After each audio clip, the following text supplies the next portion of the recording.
Shalom. Nat. And today we're gonna study Mishnah number 12 in chapter 3 of Perki Amos. And this is from the teaching of Rabbi Michael Skobach, our mentor. It will be presented to you by yours truly, the Gid of Binay Noah Congregation Philippines of Noah Nation. But before that, gaya ng ating sanayan, we always dedicate the zigot or merit ng ating pag-aaral sa magaling ng mga may karamdaman. Kung meron tayong alam ng mga tao na may sakit ngayong panahon, both physically and spiritually, ating isipin ng kanilang pangalan. At sa ating mga sarili, ating hinigin kay Hashem na sana ay buksan niya ang ating mga isipan at ating mga puso upang maintindihan natin na maigi yung ating pag-aaralan. Hindi natin ito madaling makalimutan. This will be a transformative experience sa matag-isa sa atin. At ito'y magiging pamamaraan upang tayo ay bunlad spiritually. So, Mishnah number 12 in chapter 3 of Perki Amos is basically a continuation of last week's teaching by Rabbi Kanina Mendoza. Ito ay continuation lang.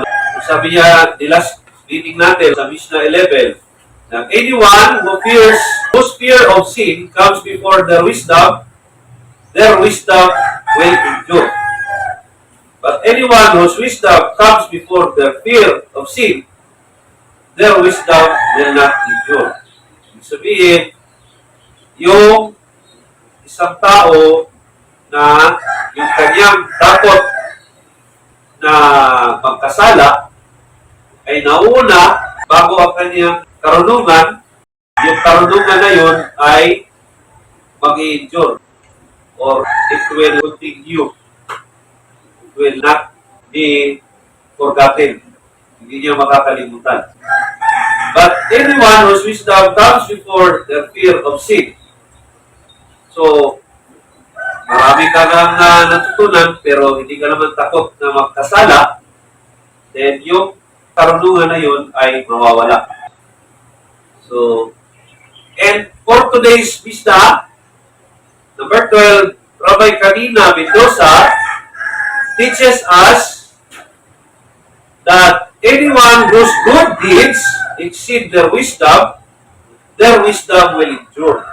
But anyone whose wisdom exceeds their good deeds, their wisdom will not endure. So halos magkapareha lang, but it has different subject.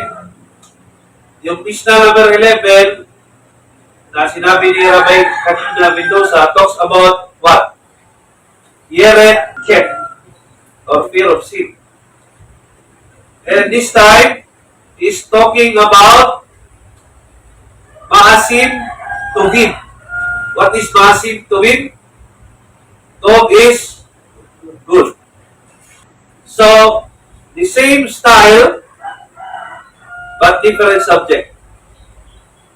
So the teaching last week is focused on the need to avoid sin. How do we avoid sin? By avoiding the negative mitzvah. What are those negative? It starts with thou shalt not, lo ase. 6. Ilan yung ase? Isa. So, sabi dito, you must avoid those negative mitzvah. Yun yung focus ng ating Mishnah number 11. In order for your wisdom to remain. And today's teaching focuses on the obligation to do good deeds. Yung ganyan, massive to be. Or performing positive mitzvot. So, you are to perform a positive commandment. And this is in line with Psalm 34, verse 15. It says there, Sur Miyara Ve'asay to. Turn away from evil and asay to. What is asay to? Do good. Sur, mera, ve'asay to. Turn away from evil and do good. That is what is said in Psalm 34 verse 15. So Rabbi Kalina is teaching here that Torah study that doesn't lead to fear of sin is doing nothing for you. If nandito ka, nakikinig ka, but you are not fear of sin, you do not have fear. You have no yirakit. Kasi sabi mo, nagawa mo ng iba yan. Okay lang. Yung iba naman, napamakat man. Okay lang. So kung ganun yung mentality mo, then you do not have fear of sin. So daw, ilang taon ka pa nag-aaral, pero ganun yung mentality natin. So, Torah study doesn't work for you. And so too, in today's Mishnah, if Torah study doesn't lead you to do good deeds, that was the previous fear of sin. And so too, in today's Mishnah, if Torah study doesn't lead you to do good deeds, then that study has a very limited value sa mo. So, Rabbi Shlomo Yitzhaki or Rashi said that it would have been better for a person not to study at all if their Torah study doesn't lead to Yeraket and massive to me. If a person plants and has no intention of harvesting for himself, tanong na siya, what's the intention ng harvest? Then it would have been better not to mag-planted at all. Ano magtanong pa ka? Kung wala man na kay intention na i-harvest na itanong. It is about a waste of time, according to Rabbi Escobar. So what is the purpose of studying Torah? Bakit tayo nandito? Bakit tayo nag-study ng Torah? So the answer also is here. Torah is a means to an end. A person studies Torah to obtain result. Nasa diri para magkaroon og resulta ang iyang istudihan. So, in Tractate Kiddushin, page 40b, the Talmud teaches that great study because it leads to action. So, if you are studying here, it will lead dapat sa action. So, normally, Torah means instruction. Ako din ang common sa law. Depende sa paggagamit. Kailangan ko yung bad na law. Pero normally, instruction nila siya. So, to learn it and not following it is foolish. So, kung nagtuon mo ng galitahan kunya, atong kaugalingon, ingon na okay ra na i-violate, so, it is foolish according to our teacher. Example, kanang magbasa ng punong ka o kaling owner's manual sa imong gipalit na sakyanan, ibasa ni mo tibok manual, di magyapon ni mo sundod. What is the use? So, if we see that Yishari by the Ramkal or the path of righteous, it teaches a 10-step program to obtain character perfection. Ito ba si Rabbi Escobar? Kung what you only 101%, hindi na daw ka makabanhaw, patay. Kung ma-internalize yun mo, completely, yun si Rabbi Escobar. 10 steps. Kaya, kung ko masayo, tulo ni Ani about righteous. Pero pito ni Ani is about being pious. Isod magandita mag-righteous, moments mo pagiging pious.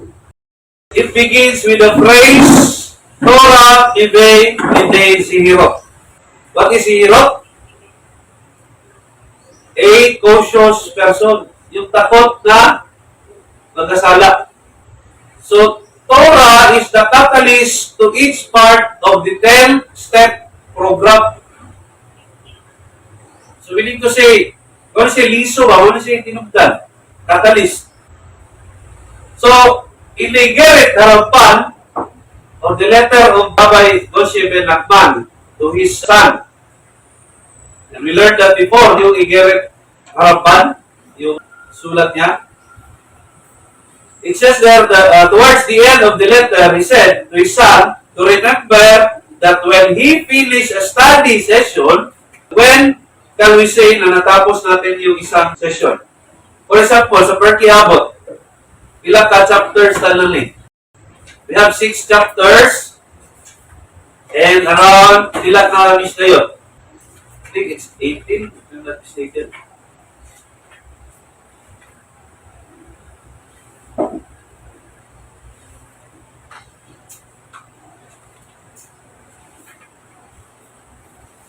Here in this version, it's Mishnah number 11.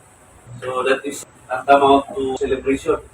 So sa Jewish kasi, when they finish the tractate of the Talmud, meron sila tinatawag ng Siyom Shas.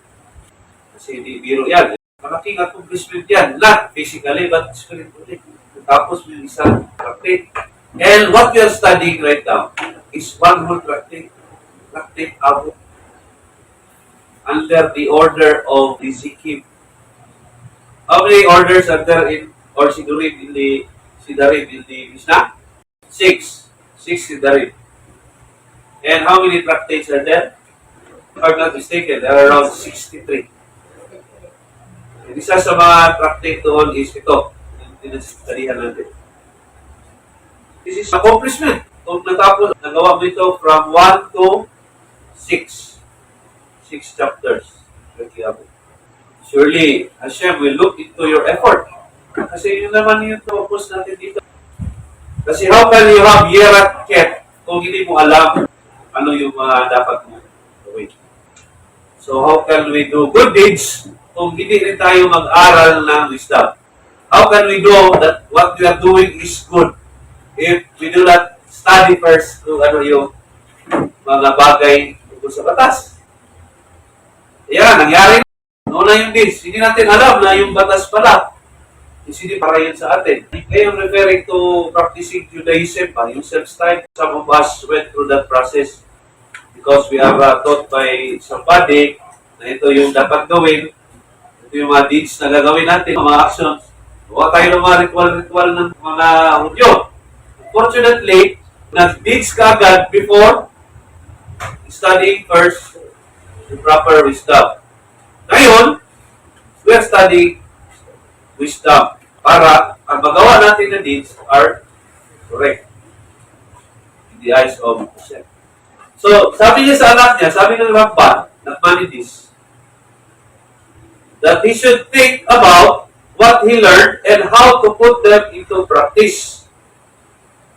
So, hindi lang pala mag-aral, sabi sa anak niya, hindi lang ka mag-aral, kada tapos ng session, ganito, one session ito. You should think of at least anong mapupulot mo dito na kaya mo gawin paglabas mo from this classroom. However, one must consider the principle in Hebrew, another maxim that you should remember. Tapasta, meruve, lo tapasta. Kamili ka na, kung gusto mo gawin lahat, you are thinking so very big na gawin mo yung lahat, then you won't grab anything. Wala kang magagawa kasi lahat gusto mong gawin eh.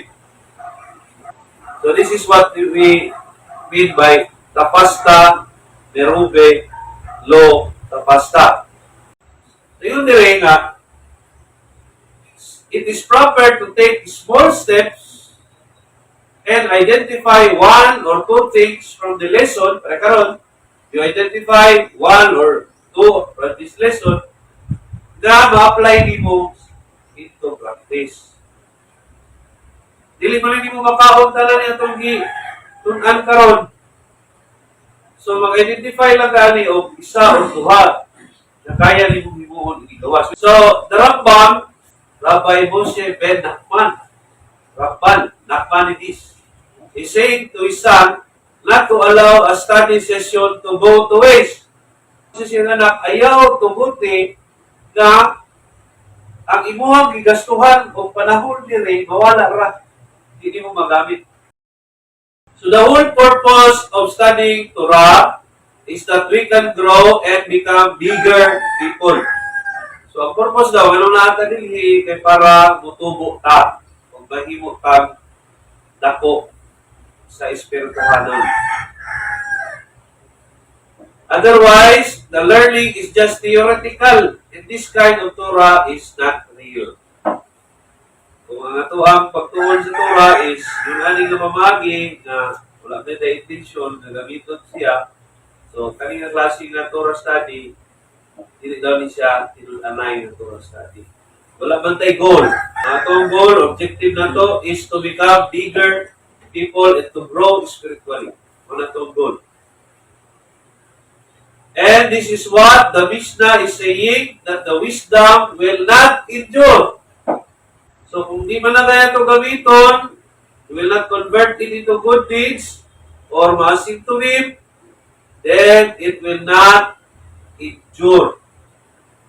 Dili siya mo lahutay ang imuha mo wisdom nga nakuha din. So, in the book of Numbers, chapter 5, verses 11 to 31, this deals with the topic on Sutta. Another tractate or another order in the Mishnah. Kanina, 6 orders. Then one of the order is Perkiabot, asa ni nabilong, or tractate abot, asa nabilong? The order of Dezikim or damages. Kani karon nila gisgutan is tractate Sutta. Asa man siya gikan? Ano ito na kwan? Under what order of the Mishnah? Ito Sutta. The order of Nashim. It deals with women.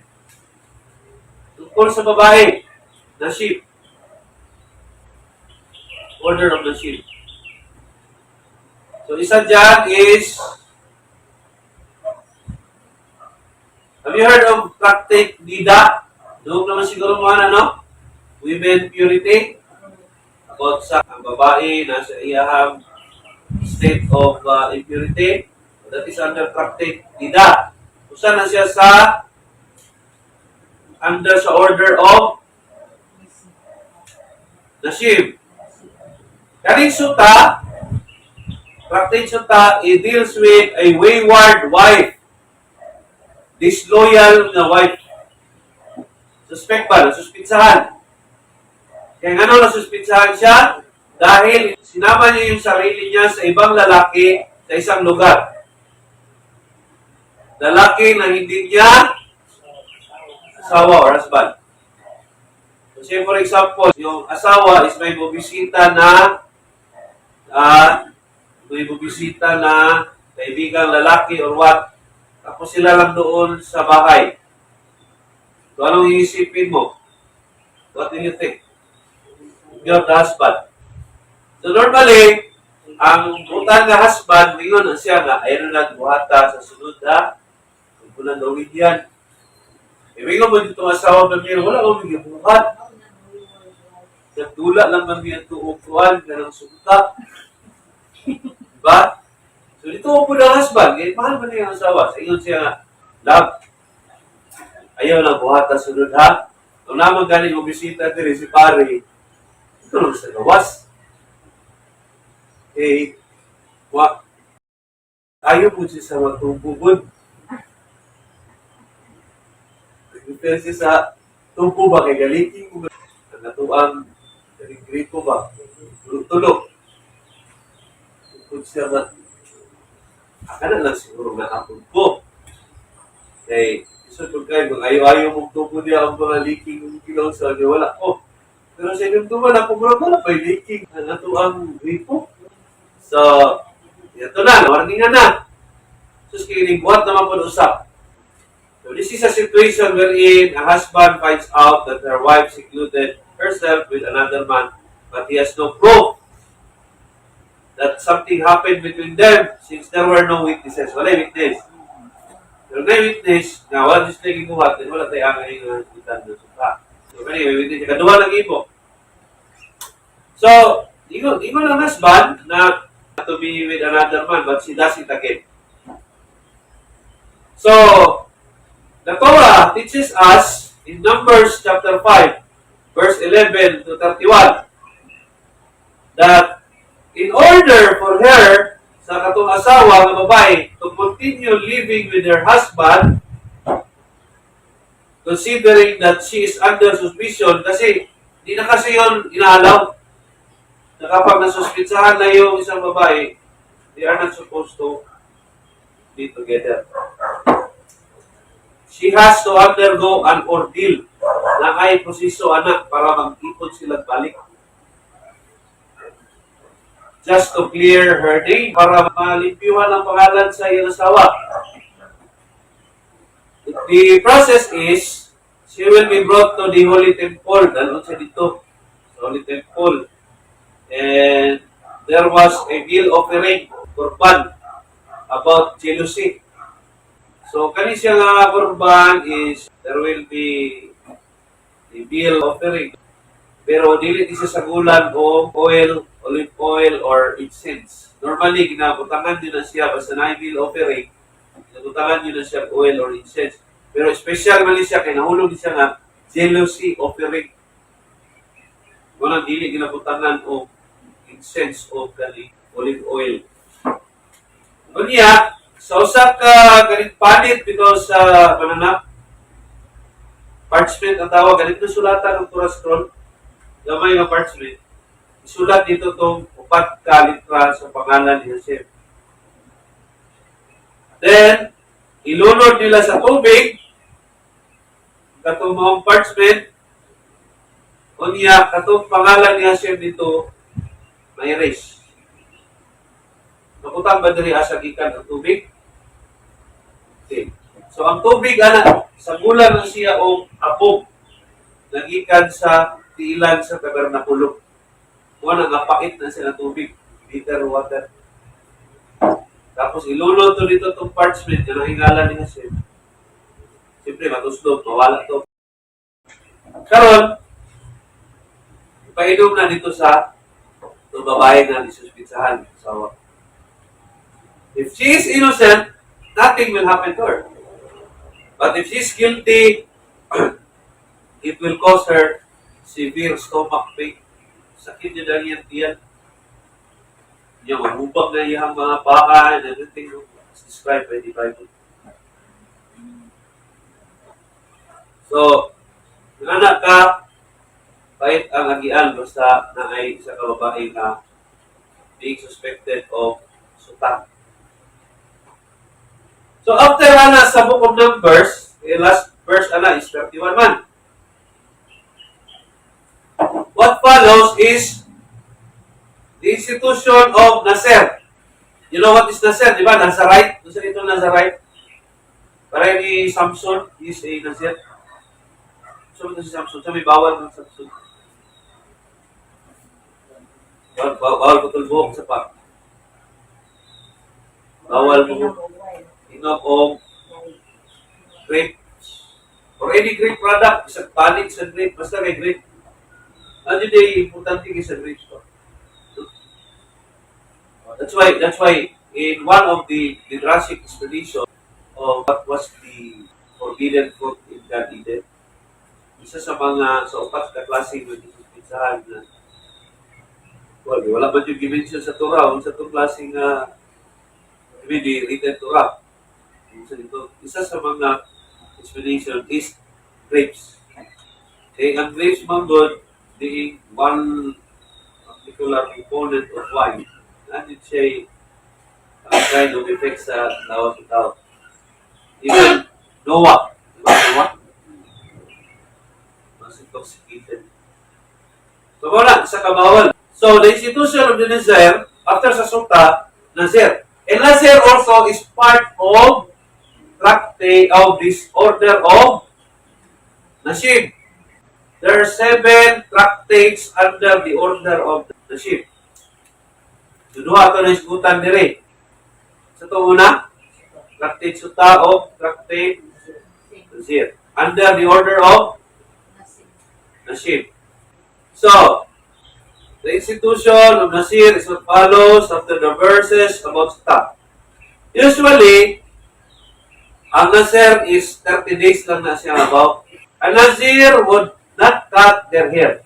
So aside from not consuming wine or any grape products, dili po sila muduol o patay. O sa tao nga niduol o patay. Na naman, kung tuol kang tao nga gikan sa patay, kung siya nakuha niya dito nga tuma or impurity, mabalik mo sa imuha kung nasa right ka.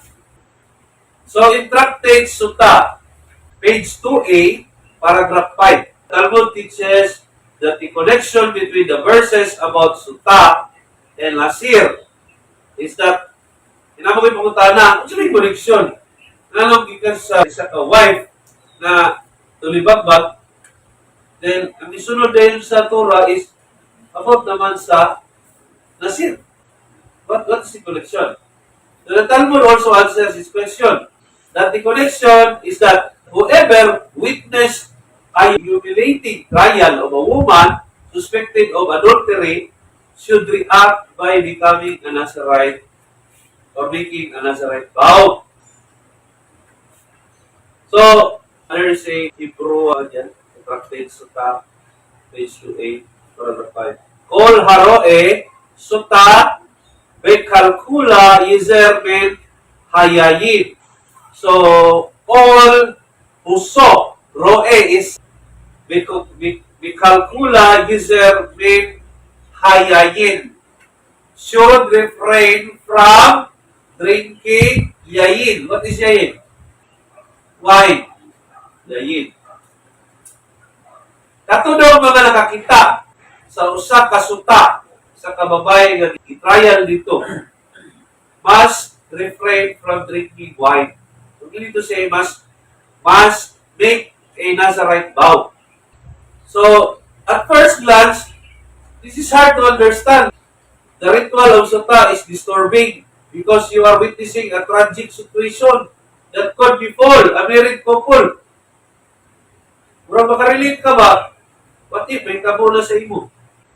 Ang imuhang asawa na bisitahan o silingan. Suspitsahan na sa katilingban nga naatay ibuhat nga dautan. So in other words, publika ka. Di pa nalilison ang pangalan sa imo asawa. Pinaagi itong mga ritual, inon siya tubig, guilty pa din siya, sakit bigyan mo, ubang yung lawas. So, tragic tayo, di ba? So, it's very sad to see a marriage ending to this. But shouldn't be the witness reaction is to make a resolution to be more loving, etc.? Naiuban, na ilang reaction daw, tungkol pa nila pa isko pa. Their resolution siya, dapat mas mahalo na po akong asawa para di magbiluam. May anak pa. May nana ang ilahang bandiri. But it doesn't work. Kaya naman di basta kayo kikat ang asawa. Kaya na. Diba? So, it depends kung sa reaction. Pero, wala din siguro sa reaction na pag-ingon nga nasa right to.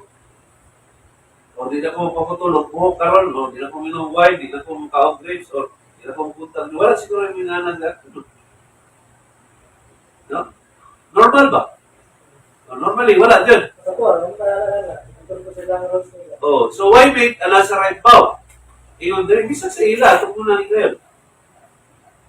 So in life, we often experience dramatic things na nanin mapakita mo sa ito ang kinabuhi ba? Usually, may problema financial, mga yun anak ba? Usually, we don't react in a proper way. The normal reaction is to say to oneself that from now on, I should become better. So, but when interviewed, a year later, i-check mo na kung tutong tao nga naging mga New Year's resolution. May binabang po sila, ha? Mga lang pinabatasan. No. The problem is most people are not really going to change.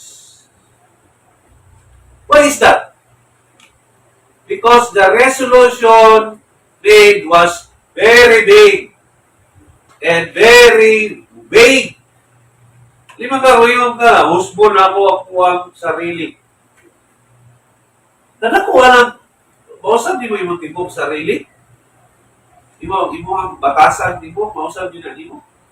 Discuss na to. It's not easy to transport entirely.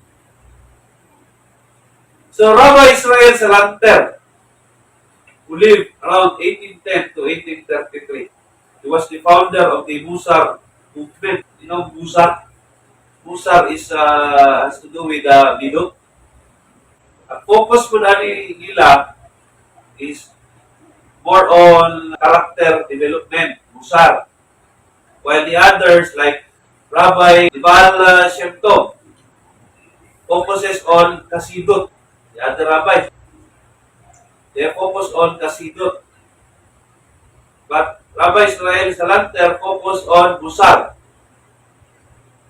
Ingon siya na it's easier to memorize the whole Babylonian Talmud than to change a negative character of a person. Mas dali pa daw, ipamemorize na ko sa imuha ang Babylonian Talmud. Bila na? 2,000 plus pages? Kaysa sa usbol imuhang batasan. For people to say that I will change next year is actually impossible. When our Mishnah talks about knowledge, we should think about it as an inspiration. So, knowledge is inspiration. So, meaning to say, kung naay pangitabo sa imo ang kinabuhi, you should not blame others. Instead, you should consider it as an inspiration. Eh, wala may ihatag siya Hashem sa imuha na dili sa katuyuan na ma-improve ka. So, wisdom in this Mishnah, according to Rabbi Israel Salanter, is inspiration.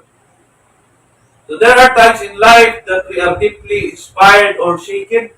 Gigauyog ka ba? Just to test our faith, our loyalty. And the inspiration should not just remain in our mind. Dili lang na daw kuno ito lang part of history of our life. So, because if it does, then our wisdom will be greater than our deeds. There has to be an action taken so that our knowledge will not overtake our deeds. Otherwise, that inspiration or knowledge will evaporate.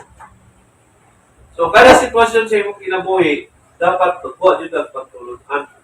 Ayaw lahayaing murag wala lang to siya kay naman dito siya pagtulunan para sa imo. Otherwise, ang imuha matun na dapat ato, evaporate, mawala lang. Kada namang ipakita mo sa imong kinabuhi, natutuan niya Diyos. Naasay gusto itudlo sa imo. So, if something happened in your life, the message to you is that you have to do something about it for improvement. Our Mishnah is teaching that our experiences and inspiration in life leads a vessel, sudlanan, so that it won't disappear. So if a man, balik na dito sa sulta, witness, nakakita siya, no, Roe, of a woman being on trial and undergoing the ritual of suta, should be saying to himself that he will improve and become a better husband in the world. Kung inana lang daw ang imong reaction, then it's not gonna be helpful. It's just too big and too big. Nakura kayo na siya nga resolution. Hindi yun ang imong makaya nga mahimo tanan. So in the inspiration he get will just cause a pinch. Mura lang uhit on his conscience. And he's not actually compelled to do anything about it. But say, for example, if he says to himself that there's a good chance that alcohol played some part in what happened to that couple, and for 30 days he's not going to drink any wine, then that small expression is